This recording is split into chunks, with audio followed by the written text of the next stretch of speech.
Mom insisted. You turned out fine. While my anti-anxiety pill container buzzed louder than the table conversation. The vibration rattled against the forward surface, a tiny, insistent bzz that somehow cut straight through the clink of cutlery and the hum of my parents' voices. My hand shot out on instinct, fingers closing around the little white cylinder before anyone else could reach for it. My palm was already sweaty, so the plastic slipped a bit, squeaking faintly in my grip. I could feel 3 pairs of eyes on me, Mum's narrowed, Dad's tired and confused, my brother's darting between us like he was watching a tennis match and praying for a rain delay. The lasagna on my plate had gone cold, cheese hardened into a rubbery film, but my throat was too tight to swallow anything anyway.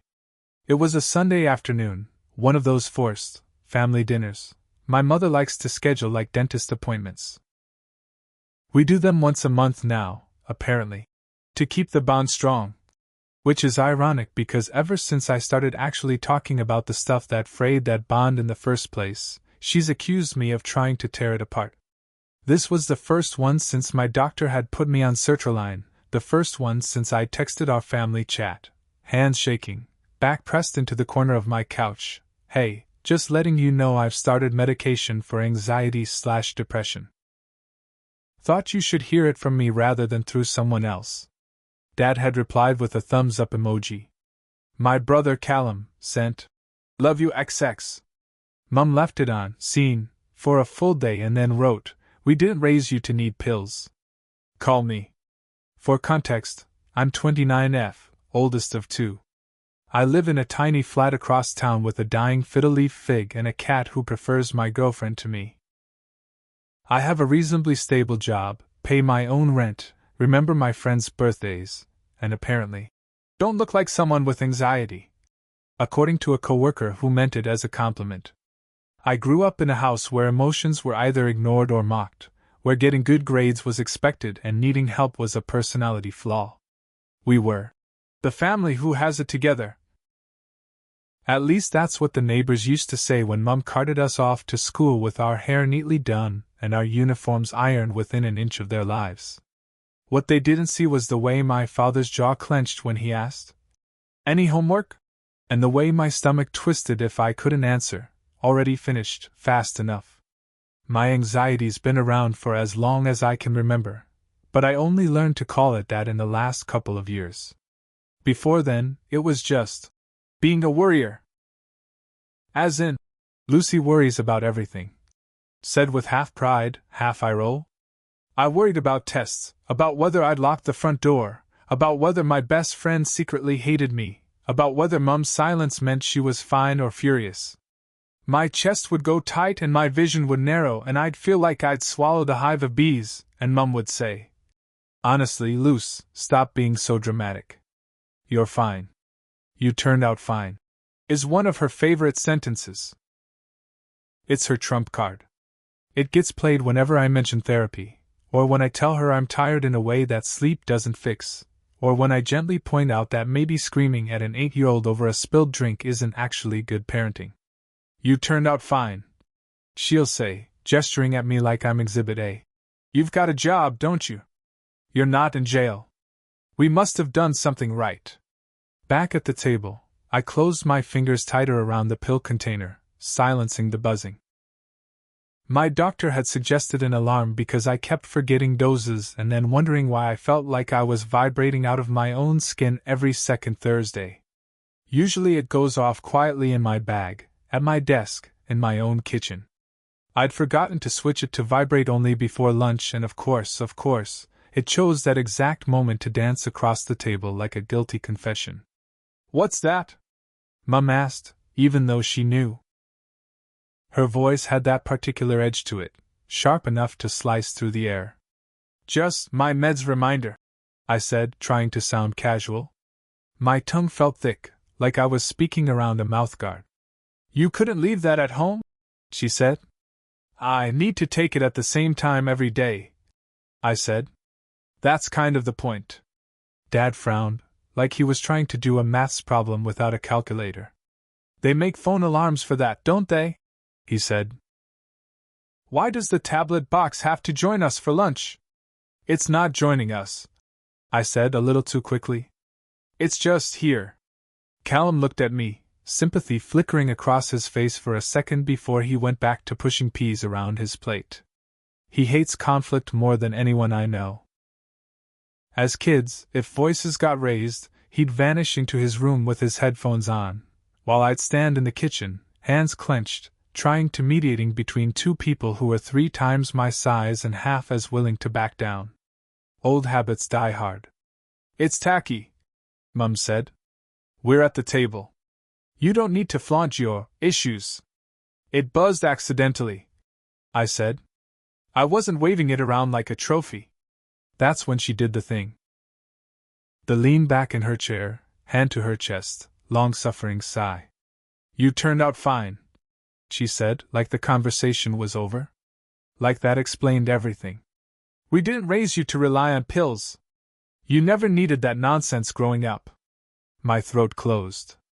I could feel my pulse in my ears, in my fingertips, pounding against the stupid little pharmacy-branded plastic container.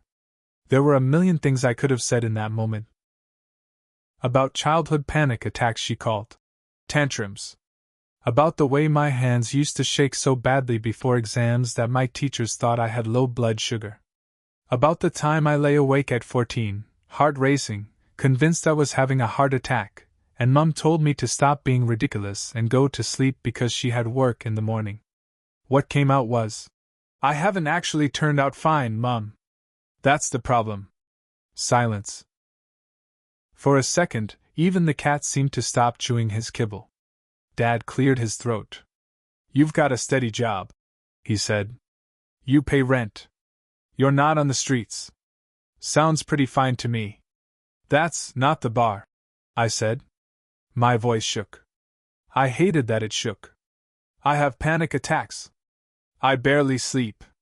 It takes me half an hour to talk myself into leaving the house some days. I'm on medication because my brain doesn't stop trying to kill me with what-ifs and you're a failure on loop. That's not fine. You're being very dramatic, Lucy, Mum said, eyes narrowing. Plenty of people have it worse. We gave you everything. A roof, food, holidays when we could afford it. We weren't perfect, but we did our best. You can't blame us every time you feel a bit low. I felt the old tug, the automatic shame, the instinct to backpedal. You're right, Mum. Sorry, Mum. I'm fine, it's just stress. The urge to protect her from any suggestion that she might have screwed up was bone deep, drilled into me since childhood. Instead, I set the pill container down carefully, like I was placing a chess piece, and said, I'm not blaming you for everything. I'm telling you that I didn't turn out fine. And that your version of my childhood is not the one my body remembers. You make it sound like we abused you, she snapped. I never said that word, I replied. You did. She scoffed, pushing her plate away. Oh, please. I know how this goes. Your therapist fills your head with ideas and suddenly we're monsters. Emotional neglect. Trauma. It's all the same these days. No one can just be normal and grateful anymore. I wanted to laugh and cry at the same time. Normal and grateful. 2 words I've been trying to wrestle apart for years. It was a Thursday the first time I realized my normal didn't look like other people's. I was 11, at my best friend Zoe's house for a sleepover. Her mum made us spaghetti and actually sat down to eat with us instead of circling the table, criticizing posture and portion sizes. When Zoe spilled some sauce, she automatically flinched, like I did, then froze when her mum just fetched a cloth. It's okay, her mum said, dabbing at the table. Happens all the time. Sorry, Zoe mumbled. It's fine, her mum replied, and that was it. No sermon. No raised voice. No muttered, for God's sake, girls. That night, we lay in our sleeping bags on the floor of her room, fairy lights making little constellations on the ceiling. Your mum's really chill, I said. Zoe snorted. You think? Yeah, I said. She didn't even get mad about the sauce. She turned her head to look at me. Why would she get mad about that? I opened my mouth, then closed it again. I didn't know how to explain that in my house, spilled sauce could be the spark that set off a 15-minute tirade about carelessness and wasted money, and how hard my parents worked for things I ruined. Never mind, I said. My dad hates when we spill things. Dads hate everything, she said sleepily, and that was that. Except it wasn't. Because once you've seen that other versions of normal exist, it's hard to unsee them. Every time I was at someone else's house and heard, "That's okay, sweetheart," instead of, "What the hell were you thinking?" another little crack appeared in the story my parents told about how everyone is like this really. My parents' story goes like this: they grew up with much worse. "We got the wooden spoon for looking sideways," Dad likes to say, laughing. "You don't know you're born." Mom talks about working 2 jobs at 16, about never having time for sitting around talking about feelings. They pride themselves on never hitting us. We swore we'd never raise a hand to our kids. Dad has said more than once, chest puffed. We just told you the truth. Their version, strict but fair. No nonsense. Honest. We didn't sugarcoat things. Mum says. That's why you're so strong. My version, a house where I learned to measure my words, my footsteps, my breathing. Where jokes left marks you couldn't see. Where I learned to scan the room for danger like it was a second language. Where I learned that my feelings were either wrong, inconvenient, or both. When I finally crawled into therapy at 26 after a panic attack in the work bathroom left me shaking for an hour, that's what I brought with me. Not a single big thing, no capital T trauma. Just thousands of tiny cuts. I don't even know why I'm here. I told my psychologist Aisha in our first session. My childhood wasn't that bad. I just can't seem to stop feeling like something terrible is about to happen all the time. She nodded, not pushing.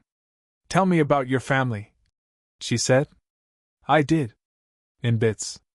In jokes at first. My mom's one of those other people have it worse people, I said, shrugging. My dad thinks therapy is for Americans. We're a very get-on-with-it household. What happens when you're sad? She asked. I laughed. We don't really do sad, I said. We do annoyance. Sarcasm. My mum does silent treatment. Does that count? She tilted her head. How would 10-year-old you have described being sad at home? I blinked. 10-year-old me would have said, I'm fine. She gently, persistently kept digging. I told her about the time I cried over a bad mark and Mum said, well, if you're going to cry every time you're not perfect, you're in for a rough life. I told her about Dad reading my Year 9 report card, lingering on the B+ in maths and saying, what happened there? I told her about the time I tried to explain to Mum that my chest hurt and I couldn't breathe properly, and she said, that's called growing up, sweetheart. Everyone feels like that. You were having panic attacks, Aisha said. That's not just growing up. I felt simultaneously vindicated and ridiculous. I feel like I'm being ungrateful even talking about this, I admitted. They fed me. They didn't hit me. Other people have parents who did actual horrible stuff. She nodded. We can acknowledge that what you went through wasn't as extreme as some people's experiences, she said, and still acknowledge that it hurt you. It doesn't have to be a competition. Your nervous system doesn't care how other people had it. It cares how scared you were. I cried then. The messy, hiccuping kind of crying I learned to stifle as a kid. Aisha passed me the tissue box without comment, like crying in front of someone wasn't a personal failure. We spent months unpacking the stuff I'd written off as just how it is. She gently pointed out patterns, how quickly I apologized for existing, how often I downplayed my own distress. It's stupid, but how I carried my parents' voices around in my head like a chorus. Whose voice is it that says you're being dramatic when you feel anxious? She asked once. My mom's, I said without hesitation. And Dad? He's the we didn't hit you, so it doesn't count, I said. And your voice? I didn't have a good answer. Somewhere in there, she referred me back to my GP to talk about medication. I resisted at first. I didn't want to be someone on meds. I had Mum's voice in my head, sneering about happy pills and quick fixes. And honestly, part of me still bought into the idea that if I was strong enough, disciplined enough, grateful enough, I could fix it on my own. My GP, bless him, didn't push. He laid out the options, explained how SSRIs worked, talked about side effects and timelines, and then said, "You're not weak for needing help. You're not failing at life. You're treating a medical condition." I filled the script. I bought the little vibrating container because I know myself, and I know time is not real to my ADHD-adjacent brain, and I didn't want to add the guilt of, "You can't even take your meds properly," to the mix. I told my girlfriend. I told my closest friends. And because I'm an idiot who still thinks honesty with my family will be rewarded, I told my parents. Which brings us back to the Sunday lunch and the buzzing pill bottle. Mum's fork scraped across her plate. "We did our best," she said again, like a shield. "You turned out fine. You just need to toughen up a bit. The world isn't a counseling session. I'm not saying you didn't do your best," I said, although honestly, some days I question that too. "I'm saying your best wasn't always what I needed. And I'm trying to fix the damage now." "Damage," she repeated, tasting the word like it was sour. "We gave you everything, and all you can talk about is damage." "I can talk about both," I said, my voice a little louder than I intended. "I can be grateful and still be hurt. Those things aren't mutually exclusive." Dad sighed, heavy and world-weary, like I'd asked him to carry a piano up 3 flights of stairs. "What exactly do you want from us, Luce?" he asked. "A list of apologies? Because if this is going to be a weekly thing where we go over every time you got told off as a kid, I'm not interested." I hadn't thought about what I wanted in concrete terms. In therapy, it had always been vague. To be heard, to not feel crazy, to stop carrying this alone. Sitting there at that stained tablecloth, the words came out in a rush. "I want you to stop telling me I turned out fine when I'm literally on medication so I don't spiral," I said. "I want you to stop dismissing everything that hurt me as just jokes or everyone has it tough. I want you to stop acting like me treating my mental health is a personal insult to your parenting." Mum stared at me like I'd suddenly started speaking Russian. "So we're not allowed to say anything now," she said. "We have to walk on eggshells around you. Poor fragile Lucy." "That's not what I said," I replied, but my voice sounded distant in my own ears. I could feel the beginning of the familiar slide, heart racing, hands tingling, breath shortening. My anxiety, ever the opportunist, was delighted by the chaos. Callum finally spoke up. "Mom," he said, "she's not saying that." She turned to him, grateful for a new target.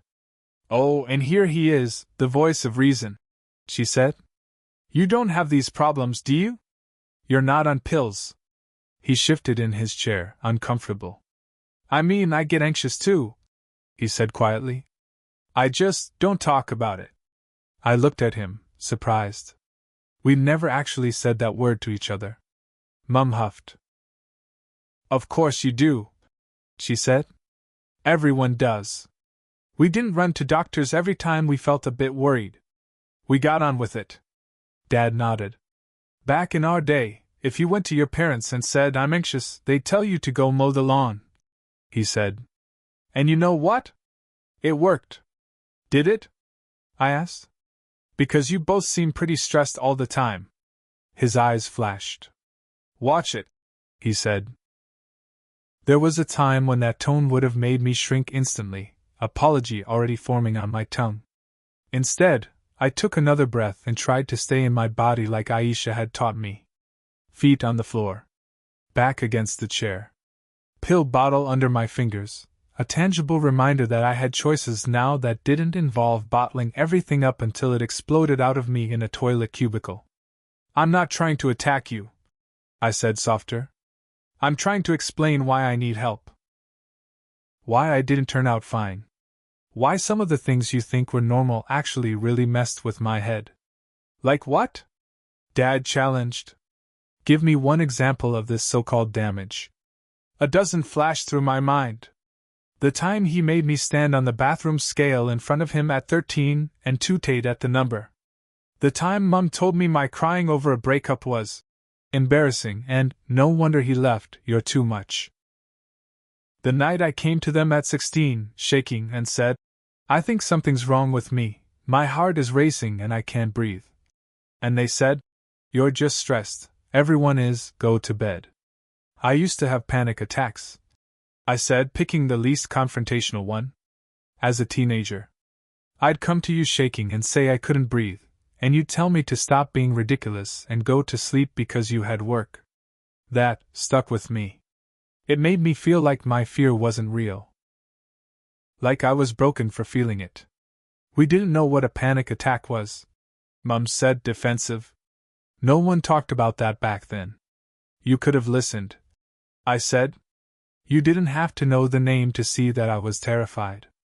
We were exhausted, Dad said. We were working our arses off to keep that house going. Excuse us if we didn't drop everything every time you got a bit worked up. A bit worked up. My chest tightened again. I could feel my eyes starting to sting, that embarrassing gloss that always annoyed Mum. Lucy, she said, voice suddenly small. If we'd known it was serious, we might have done things differently. But we didn't. We did our best. I know, I said, and I meant it mostly. I really do. But you turned out fine erases what I've been through. It makes it sound like I'm making this up. And I'm really tired of feeling like I have to convince you my pain is real. No one spoke for a moment. The only sound was the low buzz of the fridge, and the faint shedding of fluff from the cheap placemats Mum insists on keeping. For nice. Dad shifted, rubbing a hand over his face. For a second, he looked older than I'd ever noticed. So what?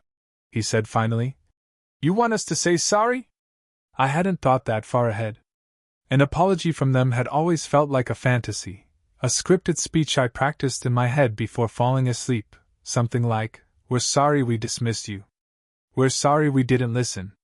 Realistically, I'd settled for something much smaller, a pause before the next joke, a little less eye-rolling when I mentioned therapy. I want you to stop telling me I turned out fine, I said. I want you to believe me when I say I'm struggling. And yeah, if you can acknowledge that some of the stuff you said and did hurt me, that would mean a lot. Mum's eyes filled with tears. To anyone else, she probably looked like the wounded party. To me, it was a familiar tactic. If she was crying, I had to stop. We did our best, she repeated, voice wobbling. We loved you. We still do. I'm sorry if you feel like that wasn't enough. It wasn't the apology I wanted. It wasn't. I'm sorry you feel that way. The classic non-apology. But it was the first time she'd said, I'm sorry. And we, in the same breath without immediately following it up with, but you. I nodded, swallowing around the lump in my throat. Thank you, I said, because old habits. Dad sighed again, then looked at the pill bottle. If those things help, he said grudgingly, then fine. Take them. Just don't let them define you. I almost laughed at the irony of him worrying about pills defining me when his words had been doing that job for years. They don't define me, I said. They help me be me. The version of me that isn't constantly on the brink of falling apart.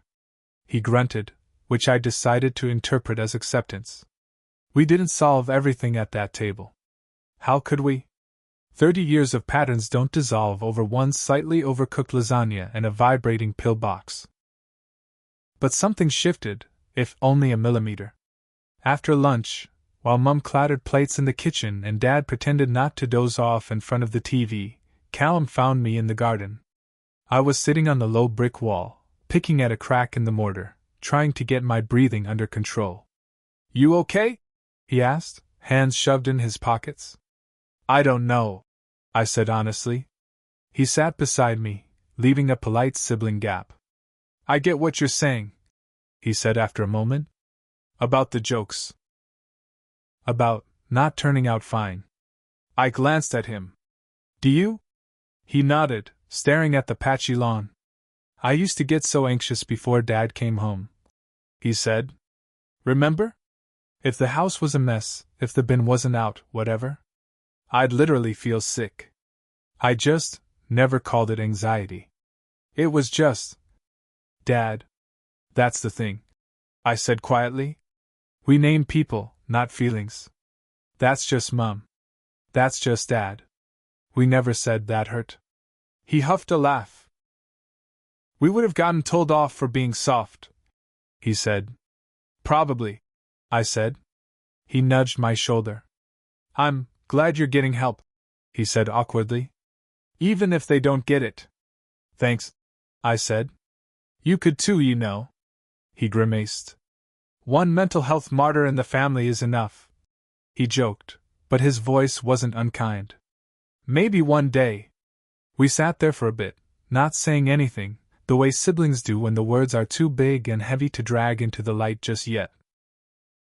I don't have a neat ending to this. I didn't storm out dramatically or go no contact the next day. I also didn't fall gratefully back into the role of fine daughter. What's happened instead is something messy, a renegotiation. I answer fewer phone calls. I hang up when Mum starts in with, "You know what your problem is." I say, "I'm not having this conversation," and go quiet for a week. I let Dad's jokes land on the table instead of catching them and turning them into self-deprecation. Mum still says, "You turned out fine." Sometimes. But now, when she does, I say, "I turned out functioning." There's a difference. Sometimes she rolls her eyes. Sometimes she huffs. Once she paused and said, "I suppose we turned out functioning too." And there was a flicker there, a tiny crack in the armor. I'm writing this here because I needed to put it somewhere that isn't just my therapist's office or my girlfriend's shoulder. Somewhere that might have people who understand what it's like to be the evidence your parents hold up to prove they didn't screw up, while your insides feel like a house built without proper foundations. If you grew up with parents who say things like, "You turned out fine," every time you try to talk about your mental health, how did you handle it? Did they ever actually see you, beyond the job title and the rent payments? Did you find a way to have a relationship with them that didn't require you to pretend you're okay when you're not? And maybe most importantly, how do you keep taking the pill, booking the therapy, choosing yourself, when the people who raised you are sitting across the table, insisting that you don't need any of it, because in their story, you're already fine?